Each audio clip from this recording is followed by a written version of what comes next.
Chapter 11. The Battle for Control. The sterile chamber buzzed with tension as Lila faced the dream enforcer. His silver mask was smooth and featureless, but his presence was anything but impassive. The hum of the dreamscape around them grew louder, like an orchestra building to a crescendo. "You're trespassing," the enforcer said, his voice cutting through the charged air. "The Bureau does not tolerate intrusions." Lila's heart pounded, but she forced herself to stand her ground. "You're not as invincible as you think," she said, her voice steady despite the fear clawing at her. The enforcer tilted his head slightly, as though amused. "We'll see about that." Without warning, he lunged forward, faster than anything Lila had encountered in training. She barely dodged, the ground where she had stood moments ago cracking like glass under the force of his attack. Her instincts kicked in. She envisioned a barrier of light materializing between them, and it shimmered into existence just as the enforcer struck again. His blow collided with the shield, sending ripples through the dreamscape. "Impressive," he said, his tone unreadable. "But temporary." The enforcer's hand morphed into a jagged blade, and with a swift motion, he sliced through her barrier. Lila stumbled back, her mind racing. "Adapt," she muttered to herself. "Think faster." She conjured a wave of fire, sending it surging toward him. The flames roared, but the enforcer dissipated them with a flick of his hand. The dreamscape trembled under their escalating battle, the sterile chamber shifting and warping with each clash of wills. Lila realized she couldn't win by brute force.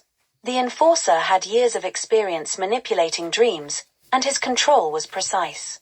She needed to outthink him. She focused on the environment, imagining the chamber expanding into a labyrinth of shifting walls and corridors. The sterile simplicity gave way to twisting passages, their edges blurred and distorted. "Clever," the enforcer said, his voice echoing from somewhere in the maze. "But running won't save you." Lila ignored him, weaving through the labyrinth as quickly as she could. She needed to reach the central terminal before he caught up. The enforcer's presence loomed closer, the dreamscape bending under his influence. Walls dissolved and reformed, closing off paths and forcing Lila to change direction. Her breath came in short gasps as she reached a massive doorway pulsating with light. She knew it was the entrance to the central terminal. She placed her hand against the door, focusing her energy. It resisted at first, but she pushed harder, willing it to open. The door creaked and groaned, finally giving way to reveal the glowing core of the Bureau's dream network.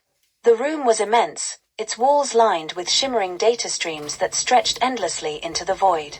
At its center stood a towering console, its surface alive with cascading symbols and equations. Before she could reach it, the enforcer materialized in front of her. His mask caught the flickering light, making him seem more imposing than ever. "This is the end," he said, raising his blade-like hand. Lila gritted her teeth, her fear replaced by anger. She had come too far to fail now. She focused her energy, summoning the dreamscape to her aid. The ground beneath the enforcer cracked and splintered, vines of light shooting up to ensnare him. He struggled against them, his movements jerky and strained. "You think this will stop me?" he growled, his voice tinged with frustration. "No," Lila said, her voice firm. "But it'll slow you down." She sprinted past him, reaching the console at the center of the room. Priya's training echoed in her mind as she deciphered the symbols flashing across its surface. The code to disrupt the network was embedded in her memory, a lifeline she clung to now. Her fingers moved instinctively, entering the sequence with precision. The console resisted, its surface sparking and hissing, but she pressed on. Behind her, the enforcer broke free from the vines. His footsteps echoed ominously as he approached. "You've lost," he said. "Even if you disrupt the network, the Bureau will rebuild it. You can't stop us." Lila turned to face him, her back against the console. "Maybe not," she said. "But I can delay you. And that's all we need." The enforcer lunged, but before he could reach her, the console erupted with light. The entire dreamscape shuddered as the disruption spread through the network, severing threads and destabilizing the system. The enforcer froze, his form flickering like a glitch. "What have you done?" he demanded, his voice filled with fury. Lila didn't answer. She focused on the dreamscape, willing herself out. The world around her blurred and dissolved, the enforcer's enraged cries fading into the void. She woke with a gasp, her body trembling and drenched in sweat.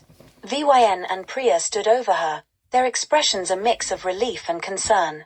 Did it work? Lila asked, her voice hoarse. Vyn nodded. You did it. The network's down, for now. Lila let out a shaky breath, the weight of the mission finally sinking in. She had faced the Bureau's worst and survived, but the victory felt hollow. They'll rebuild, she said. And they'll come after us harder than ever. We'll be ready, Vyn said, her voice steady.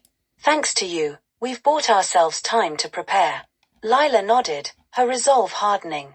The battle was far from over, but for the first time, she felt like they had a chance. Chapter 12, The Aftermath. The hideout was unusually quiet after Lila's mission.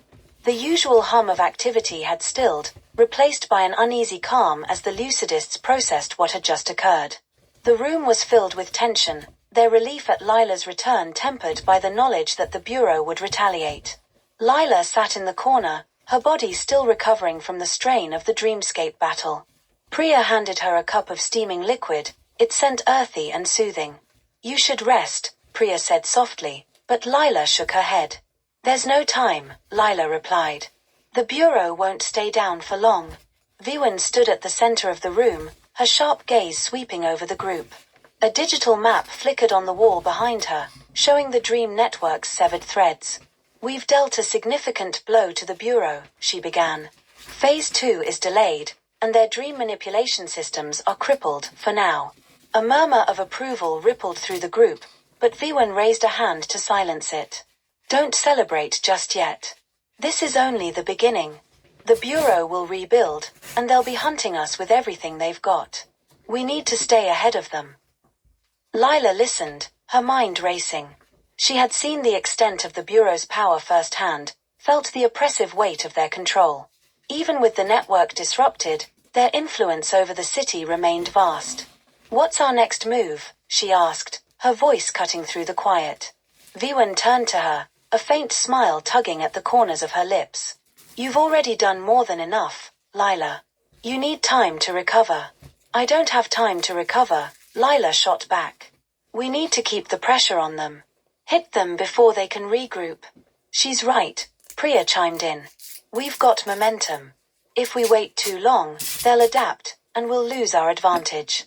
Vyn nodded slowly, her expression thoughtful. All right. We'll divide our efforts. Half of us will focus on defense, keeping our people safe and hidden. The rest will plan our next strike. The meeting dissolved into smaller groups, each member taking on a specific task. Lila found herself drawn to Priya, who was hunched over a table covered in schematics and data readouts. What are you working on? Lila asked. Priya glanced up, her eyes tired but determined. Trying to analyze the disruption code you planted. It worked, but I want to understand why. If we can replicate it, we might be able to strike deeper into their systems. Lila leaned over the table, her curiosity piqued. You think we could take down the entire network permanently? It's possible, Priya said. But it would require more than just a code. We'd need direct access to their core servers, and that means going deeper into the Bureau than we ever have before. As the hours passed, the hideout began to buzz with activity again.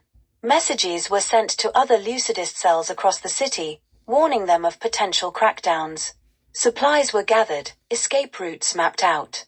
Lila couldn't shake the feeling that something was coming. The Bureau's silence was unnerving, like the calm before a storm. Her thoughts were interrupted by a sharp beep from one of the monitors. A distorted voice crackled through the speakers, its tone urgent. This is Cell 14. We've been compromised. Repeat, compromised. There. The transmission cut off abruptly, replaced by static. The room fell silent, all eyes on the monitor. Vyn's expression darkened, and she moved quickly to the console, trying to re-establish the connection. They're already moving, she said, her voice tense. The Bureau's retaliating. We need to evacuate our vulnerable cells immediately.